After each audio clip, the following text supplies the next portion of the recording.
Hola.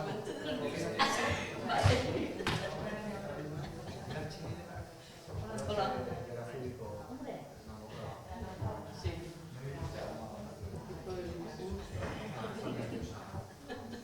No, yo me esperaba otra cosa cuando he visto todo esto, digo, Como joder. demasiado, ¿te ha parecido? Sí. No, lo que impresiona es la foto, ¿eh? Ah, ya. Oye, otra cosa, luego en sus programas, ¿dónde van a estar? Están en... Sí, pero a ver, yo como...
egun onden hori, prentsaurrekoa hasi aurretikan lehenengo inauterietarako prestatutako bideoak jarriko dizkizuegu.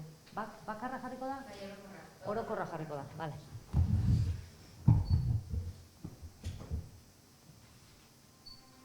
Distantziak denbora irensten du, uste baino bizkorrago.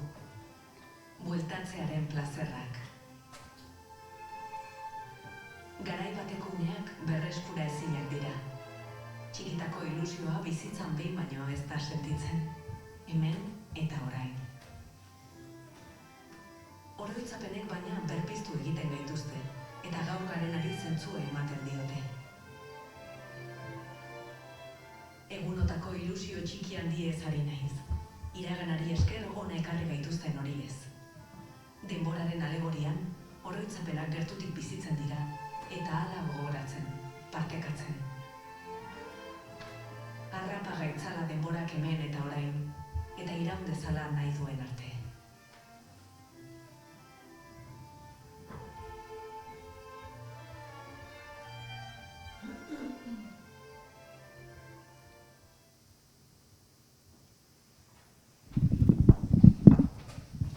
Bueno, egunon, inauterietako lehenengo doinu horiekin ez, ja zirrara sortzen haste zaigu.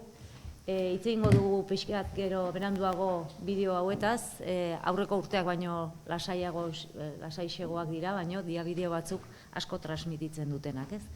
Bueno, lehenik eta behin gaur elkartu gera, segurazki urteko prentsaurrekorik alaiena emateko, ez? Eta horretan eskertu nahi diet hemen erekin dauden herritarrak, Pintxana Txarangako ordezkaria, aurten Pintxana Txarangak 80 urte betetzen ditu, eta horre hemen nire aldamenean dago Iban Arostegi.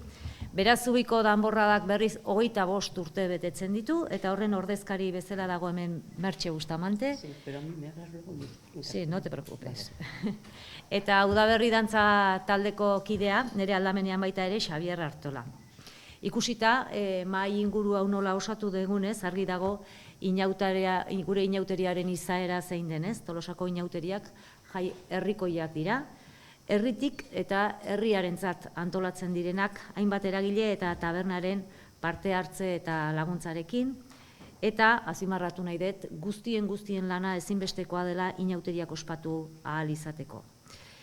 Egintarauaren nondik norakoa aipatzen hasi aurretik, lehenik eta behin, hitza emango diet Pintxanako ordezkariari eta ondorenean Berazubiko danborradakoari. Iban, zer diozu, 80 urte?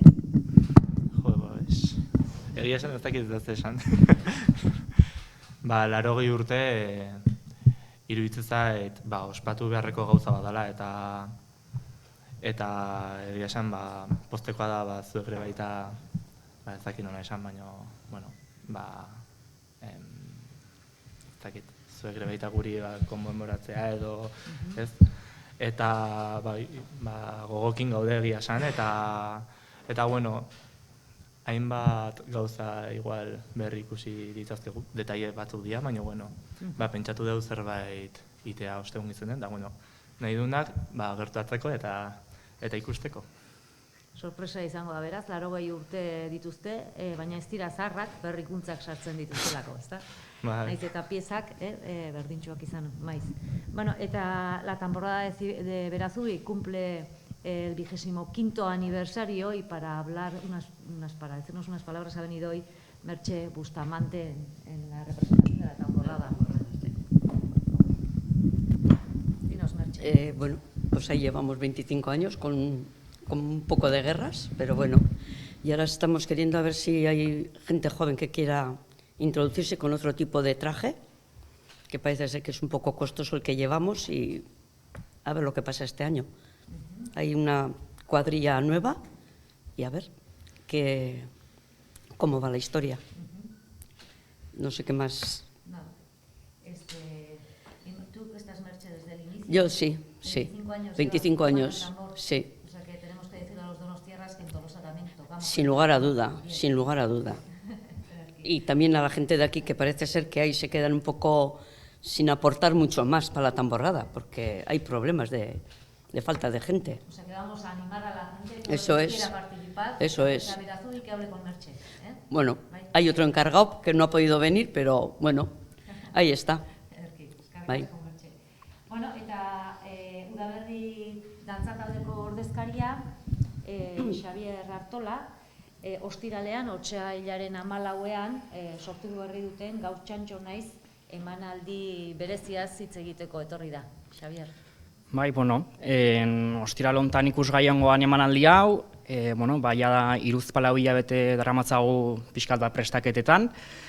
Berria izango da gutzako lehenengo aldiz, bertan ikusiko dira dantza asko, bain arte udaberrik ikasi gabe edo zeuzkanak, ezta? Eta orduan, lanketa handi batin da, dantza berri asko ikasten, eta gero, horiek plazaratzen.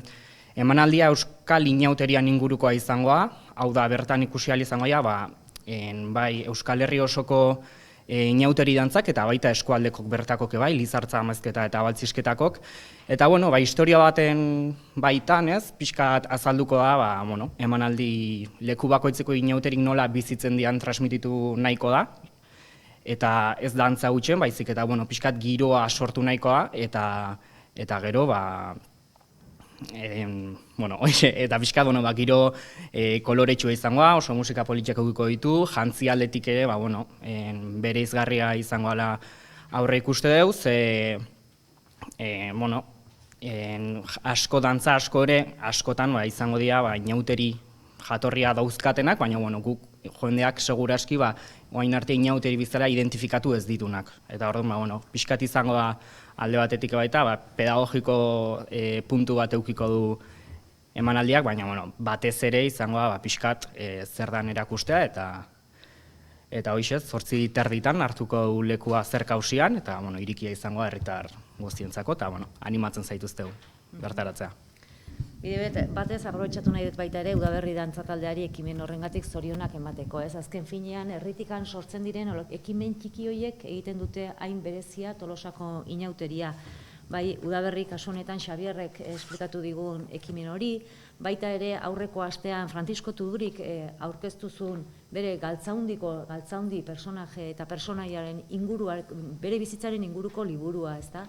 Dira ekimenak personalak eta pribatuak azaltzen direnak gure inauteria aberasten dijoaztenak, ez? Eta hori handia da beraz. Baina, heldu diezaiogun egitarauari, hortarako elkartu gera gaur hemen eta egitarauen nondik norako horretan, larun batean, otsailaren 15ean, kaldereroak ohikoa izaten denez, iragarriko dituzte zartegi hotsarekin gure inauteriak.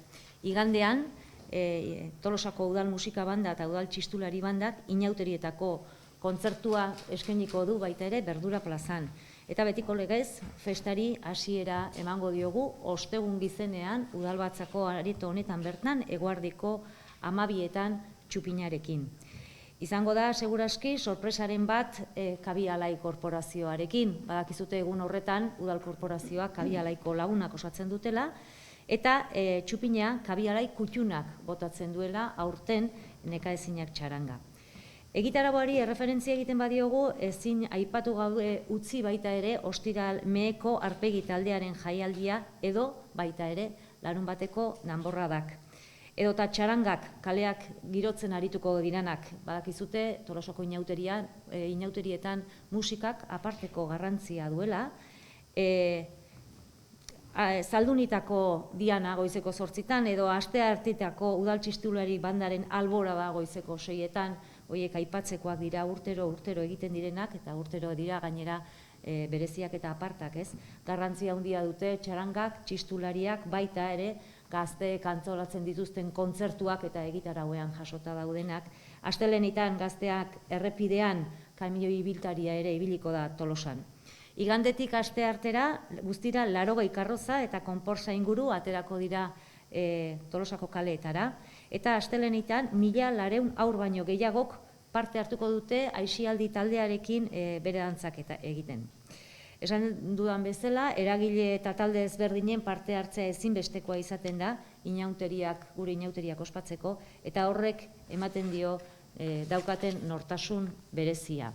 Dakizuten bezala, urtero inauterietako festa hauetan ere prebentzio eta sensibilizazio kanpainak antolatzen dira, aurten ere indarra jarri dugu eta jarriko dugu. Honetan, bai inauteri egunetan eta baita ere aurretik egiten den prebentzio lan hori eta esku hartze hori. Besteak beste, berdintasunaren, zarataren eta alkohol konsumoaren inguruko sensibilizazio bideoak egin dira, ikusi duzuena hori orokorra da, baina gai konkretu bakoitzeko bideo bat zabalduko da.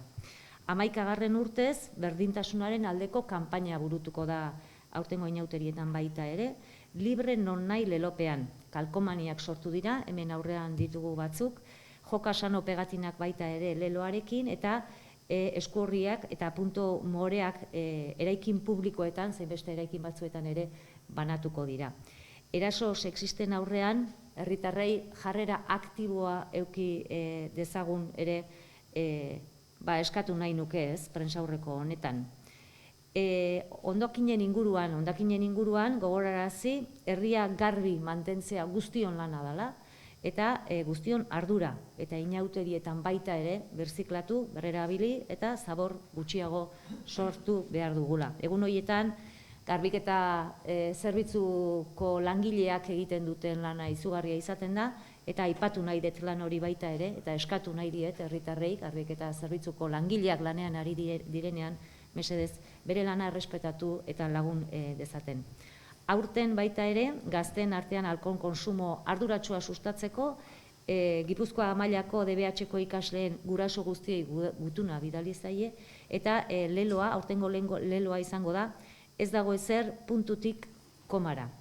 Esku hartze saioak egin dira dagoeneko gazteekin, kaldererotan gazte lokalak bisitatuko dira, eta inauteri egunetan Ailaket elkarteko kideek, eta baita ere Imakulada Gizarte Integrazioko ikasleek kale esku hartzeak egingo dituzte. Eta baita ere aprobetxatu nahi dut eskerrak emateko Imakulada ikastetxeko ikasle hauek egiten duten lana, benetan aparta izaten delako.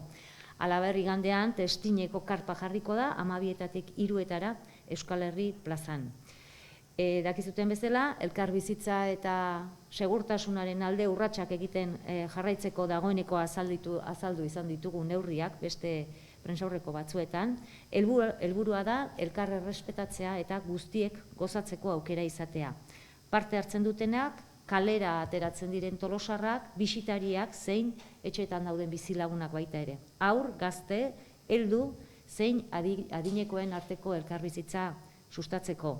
Bestetik, inauteriak 24 orduz izaten direlako 3 egunetan, 24 ordu horiek jarraitu ahal izango dira webgunean eta aurten baita ere kaleko paneletan.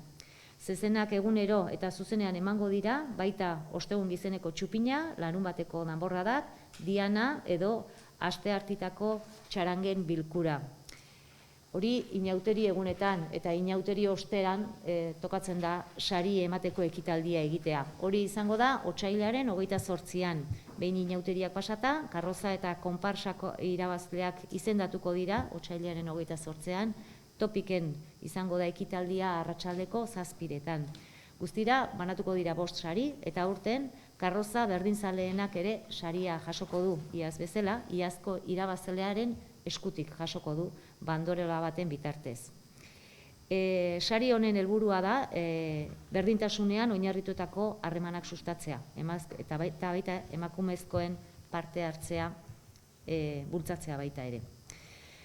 Eta bukatzeko, umorea, alaitasuna, kolorea dira inauterietan adierazlerik nagusienak. Aurten, izan daitezela baita ere, elkar errespetatu eta elkarbizitza guztionak diren inauteriez guztio gozatzeko aukera izateko festa. Bizi, gozatu eta errespetatu baita ere aurtengo inauterietan. Mila esker. Listo. Eta ez dakit zerbait galderan bat daukazuten egiteko edo... Aipatu digute, karroza bat dutena, edo bat ipeintzat, geldialdi modukoak egingo dutela igandean, protesta bezala, geldialdi neurrian inguru, edo neurri konkretu baten inguru, 12-etatik ordu batetara zaritzoek ditzi zaizuen, Nei tarteka bai, egia esan aurten egin dira bilera pila bat, guztira, ez dakit Xabier 6-7, olakoren bat, gai horren inguruan badalako gai bat, bagenekin kontrobersia sortu zitekeela Karroza eta konparsen artean, ez? Gai hori ez da aurtengoa, aurreko urteetan balorazio egunetan ateratako gai bat da, baita herritarrak prentsan ere mahai gainean jarritako gai bat da. Nik egia esan gehien pozten nauena da gaia mahai gainean jartzeko aukera izan degula eta jendea horretaz hitzeiteko aukera izan duela, ez? Hortik aurrera hartutako neurriak, hartutako erabaki horiek testatutako erabakiak izan dira. Egia da batzuk egokiago jaso dituztela eta bestea batzuk ezain beste, inauterietan bakoitzak espresatzeko aukera guztia dauka, eta geldiunea egin nahi duenak hartutako neurriekin ados ez dagoelako egin dezake noski. Ikusiko dugu aurten egia da eta askotan errepikatu dugu, gai hontaz hitz egin dugunean, asmoa da neurketa oso zehatzakitea, datorren urterako ere, exactamente zertaz hitz egiten nahi gean jakiteko. Baina aurtengoan, eta hori errealitate bada, udaletxe honek erabaki du pauso bat ematea, pixkat herritarren erreklamazioa hor mahai gainean zegolako, ez? Eta hori da gure osmoa.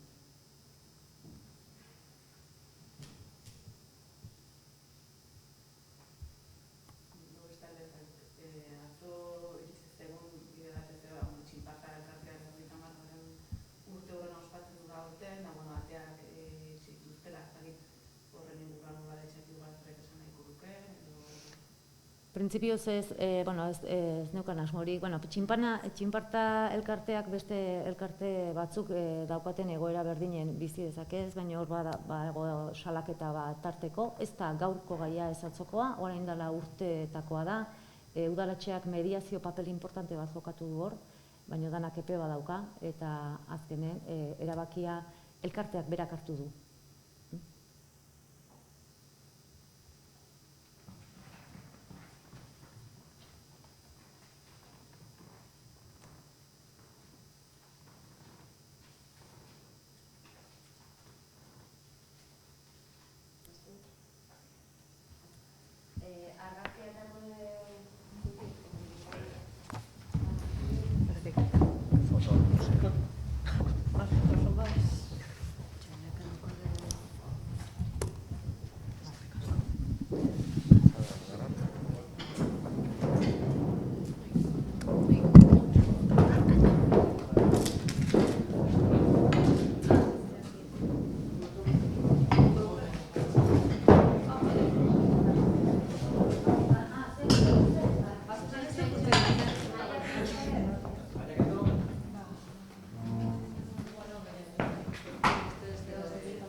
Batean?